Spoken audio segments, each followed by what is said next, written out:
श्रीशैलेशदयापात्रं देवक्यादिगुणानवं यतीन्द्रप्रणवं वन्दे रम्ययां मातरं मुनिं लक्ष्मीनाथसमारम्भां नादयामुनमध्यमाम् अस्मदाचार्यपर्यन्तां वन्दे गुरुपरम्परां यो नित्यमच्युत वदाम्बुजयुग्मरुक्मः व्योमोदस्राणि तृणायमेने अस्मद्गुरोर्भगवतोऽस्य दैकसिन्धो रामानुजस्य शरणं शरणं प्रपद्ये मातापिता युतनयः स्नेहा विभूतिं सर्वं यदेव नियमेन मदनुयानाम् आद्यस्य नगलपतेर्वगलाभिरामम् श्रीमत्तदङ्गुरलं प्रणमामि मूर्ता भूतं सरस्य मगदाव्य पट्टनाथ श्री भक्तिसार कुलशेखर योगिवाहान् भक्तांग्रेणं बरहाल यदेन्द्रमिश्रान् श्रीमत्पराङ्कुशमुनिं प्रणतोष्मि नित्यं गुरुमुखमनदीप्य प्रागवेदानुशेषान् नरपतिपरिक्लुप्तं शुल्कमादानुगामकः स्वसनममरमध्यं रङ्गनाथस्य साक्षात् तुजिकुलतिलकं तं विष्णुचित्तं नमामि மின்னார் தடமதில் சூழ் வில்லிபுத்தூர் என்றொருக்கால் சொன்னார் கலர்கமலம் சூடினோம் முன்னாள் கிளியறுத்தான் என்றுரைத்தோம் கிழமைநீர் சேரம் வழியிருத்தோம் நெஞ்சமே வந்து பாண்டியன் கொண்டாட பட்டார்பிரான் வந்தான் என்று இந்திய சங்கம் எடுத்தூத வேண்டிய வேதங்களோதி விரைந்து கிளியறுத்தான் பாதங்கள் யாமுடைய 10 பல்லாண்டு பல்லாண்டு பல்லாயிரத்தாண்டு பல கோடி 100,000 மல்லாண்ட திந்தோள் மணிவண்ணா உன் செவடி செவிதிருக்கா படியோமோடும் நின்னோடும் பிரிவின்றி 1000 பல்லாண்டு வடிவாயனின் வளமார்பினில் வாழ்கின்ற மங்கையும் பல்லாண்டு வடிவார் சோதி வளத்துறையும் சுடராழியும் பல்லாண்டு படிபோல் புக்கு முழங்கும் அப்பாஞ்ச சன்னியும் பல்லாண்டே பல்லாண்டென்று பவித்திரனை பரமேட்டியை சாரங்கம் என்னும் வில்லாண்டான் தன்னை விழிபுத்தூர் விட்டு சித்தன் விரும்பிய சொல் நல்லாண்டென்று அமைந்துரைப்ப நமோ நாராயணாயவென்று பல்லாண்டும் பரமாத்மனை சூழ்ந்திருந்தேத்துவர் பல்லாண்டே ஆண்டாள் திருவடிகளே சரணம் ஆழ்வார் திருவடிகளே சரணம் ஆச்சாரியன் திருவடிகளே சரணம் ஜீயர் திருவடிகளே சரணம் அப்பன் சுவாமிகள் திருவடிகளே சரணம். எல்லோருக்கும் அடியனுடைய பணிவான நமஸ்காரங்கள். நம்முடைய தமிழகத்தில் உள்ள நம்முடைய ஆன்றோர்களாலும் ஆச்சாரிய சுவாமிகளாலும் அபிமானிக்கப்பட்ட அபிமான ஸ்தலங்களில் 108 ஒன்றன் பின் ஒன்றாக அனுபவிக்கிறோம். இன்றைய தினம் 45வது நாம் அனுபவிக்க இருப்பது குணசீலத்தில் அமைந்துள்ள அருள்மிகு பிரசன்ன வெங்கடாச்சலபதி கோயில். குணசீலம் அபிமான ஸ்தலங்களில் மிகவும் பிரசித்தி பெற்றது. தென்னிந்தியாவில் தமிழ்நாட்டில் திருச்சியிலிருந்து 20 கிலோமீட்டர் தொலைவில் அமைந்துள்ள ஒரு மகாவிஷ்ணு கோயிலாகும். இது காவேரி நதிக்கரையில் அமைந்துள்ளது. இது வைஷ்ணவ பாரம்பரியத்தின்படி 108 அபிமான சேத்திரங்களில் ஒன்றாக கருதப்படுகிறது. இந்த கோயிலுக்கு செல்வது மனநலம் பாதிக்கப்பட்டவர்களுக்கு ஒரு தீர்வாக இருக்கும் என்று நம்பப்படுகிறது. அவர்களை கோயிலுக்கு அழைத்து சென்று 48 நாட்கள் கோயில் வளாகத்தில் வைக்கப்பட்டு 48வது நாள் முழுவதும் அவர்கள் நோய் தலைமை தெய்வமான பிரசன்ன வெங்கடாச்சலபதியின் அருளால் குணமாகும் என்று நம்பப்படுகிறது. தமிழ்நாட்டில் முதல் முறையாக அரசாங்க உரிமத்தின் அதிகாரப்பூர்வ முத்திரையை கொண்ட மனநல மறுவாழ்வு மையத்தை கொண்டு இந்த கோயில் அமைந்திருந்தது. இந்த கோயிலுக்கு காலை 6:30 முதல் 8:30 வரையும் பல்வேறு நேரங்களில் 6 தினசரி பூஜைகளும் 3 வருடாந்திர திருவிழாக்களும் நடைபெறுகின்றன. வருடாந்திர பிரம்மோற்சவம் பிரதான திருவிழா என்பது 11 நாள் திருவிழாவாகும். இது தொலைதூரத்திலிருந்தும் அருகாமையிலிருந்தும் ஆயிரக்கணக்கான பக்தர்கள் கலந்து கொள்கிறார்கள். இக்கோயில் ஒரு பரம்பரை நிர்வாக அரங்காவலரால் பராமரிக்கப்படுகிறது. குணசீலம் என்ற இடத்தின் பெயர் குணம் குணப்படுத்துதல் என்றும் சீலம் இடம் என்னும் பொருள். அதாவது நோய் குணமாகும் இடம். குணம் என்பது குணங்களையும் குறிக்கும். மேலும் சீலம் என்பது தாழ்ந்த நிலையை ஏற்றுக்கொள்வது என்பதையும் குறிக்கிறது. எனவே குணசீலம் என்பது மகாவிஷ்ணு கீழே இறங்கி வந்து தனது சொர்க்கஸ்தானத்திலிருந்து பக்தர்களின் பிரச்சனையை தீர்த்து வைப்பதாகவும் சொல்லப்படுகிறது. இது பவிஷ்யோத்திர புராணத்தில் குணசீல மகாத்மியத்தில் இக்கோயில் முக்கியத்துவம் பற்றி குறிப்பிடப்பட்டுள்ளது. தாழ்பிய மகரிஷி தனது சீடர் குணசீல ரிஷியுடன் ஒரு முறை இமயமலைக்கு சென்றார். திரும்பி வரும் வழியில் குணசீல ரிஷி திருப்பதியில் தங்கி வெங்கடாச்சலபதியிடம் மிகவும் ஈர்க்கப்பட்டு குணசீலத்தில் தோன்றி பக்தர்களை ஆசீர்வதிக்க வேண்டும் என்று விரும்பினார். அவர் திரும்பி வந்து காவிரியில் நீராடி குணசீலத்தில் உள்ள தனது ஆசிரமத்தில் கடுமையான தவம் செய்தார்.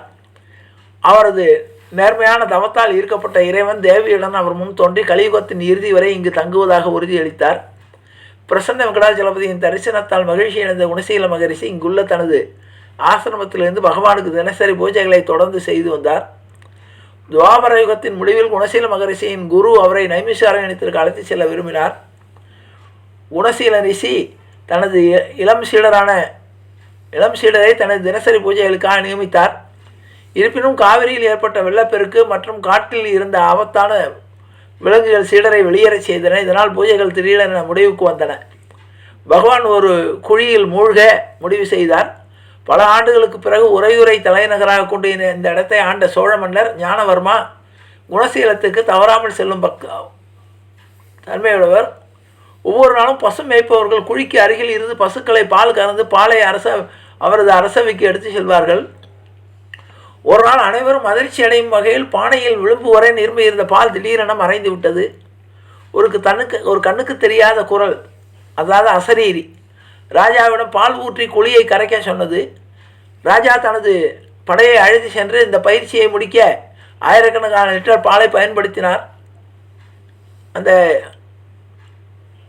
அந்த மண்மேடு கரைந்ததும் வைகுண்ட வாசுதேவன் பிரசன்ன வெங்கடாசனாக மன்னரின் முன் தோன்றியதாக கூறப்படுகிறது.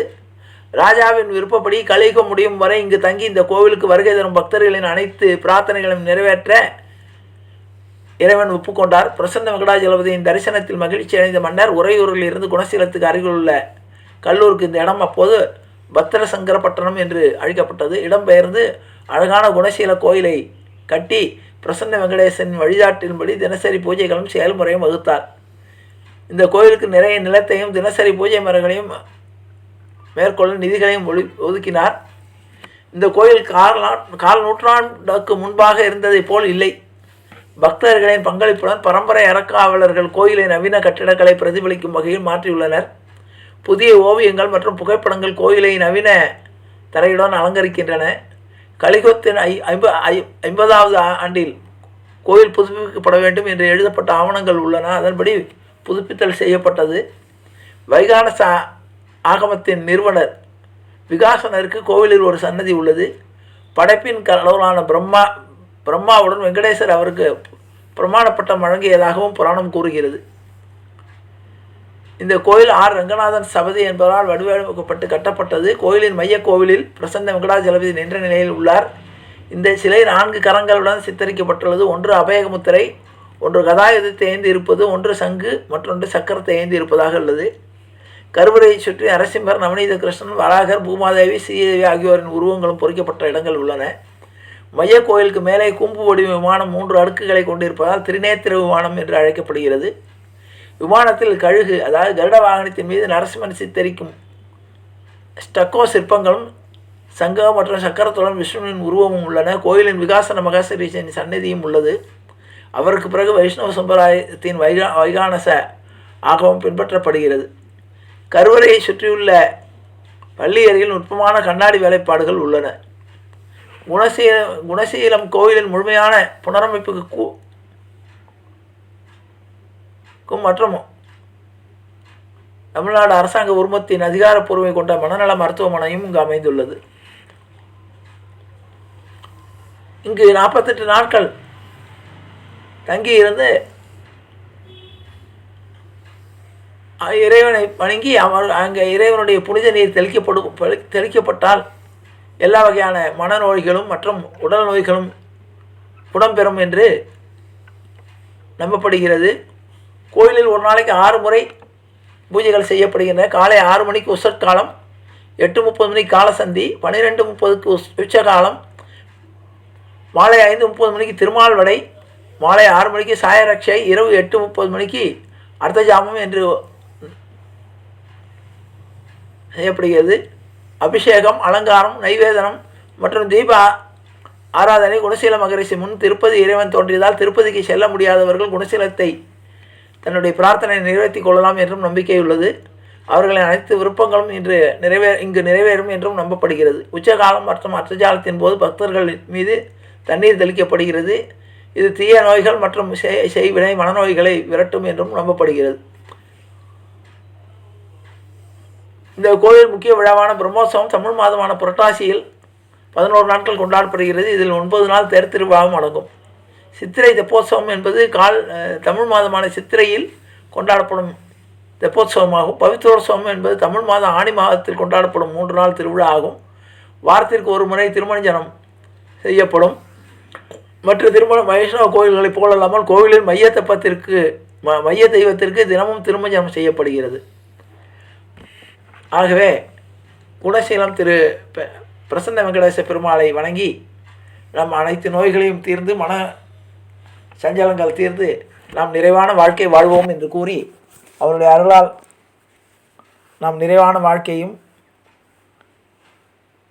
நோயற்ற வாழ்வும் பெற்று நீடூழி வாழ பிரார்த்திப்போம் என்று கூறி நிறைவு செய்கிறேன். ஜானகி காந்த ஸ்மரணே ஜெய ஜெய ராமராம் சத்குரு மகாராஜுக்கு ஜெய ஆஞ்சநேய மூர்த்திக்கு ஜெய. அறியாத பிள்ளைகளும் அன்பினால் உந்தன்னை சிறுபேரழைத்தனம் சீறி அருளாத இறைவான் இதாராய் பறையிலர் பாவாய் வெற்றைக்கும் ஏழைகள் பிறவிக்கும் உந்தன்னோடு உற்றோமே ஆகும் உனக்கே நாம் செய்வோம்.